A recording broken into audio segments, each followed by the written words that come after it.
25 వచనాలు పరిశుద్ధ గ్రంథములో మన వాక్యమును చదువుకుందామండి.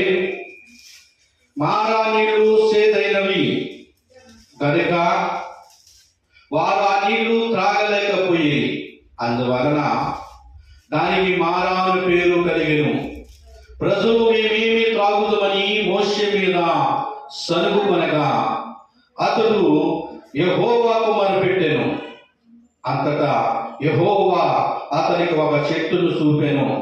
అది ఆ నీళ్లలో వేసిన తర్వాత నీళ్లు మధురములాయెను. ప్రార్థన. పరిశుద్ధుడైన తండ్రి, మహాగండైన గొప్ప దేవుడా, మీకు వందనాలు.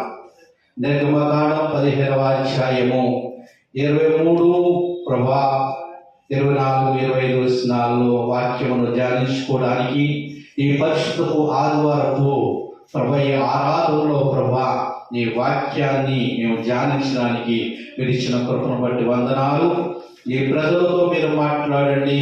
ఈ దీనుని అదుపుని మట్టిగట్టాన్ని నీ సిలువ ప్రాణప్రకటన మరుగుపరిచి నీ బిడ్డకు వినగల శివును గ్రహించే హృదయమును అనుగ్రహించమని, ఎవరు ఎటువంటి మారా అనుభవంలో ఉన్నారో, సమస్యలో ఉన్నారో, నీ వాక్యము ద్వారా ప్రతి సమస్యలు పరిష్కారమయ్యేటట్లుగా మీరే మాట్లాడమని తండ్రి, మీ ప్రియకుమారుడు మా రక్షకుడైనటువంటి యేసు క్రీస్తు వారి నామంలో ప్రార్థించి అడుగుతూ ఉన్నాను తండ్రి.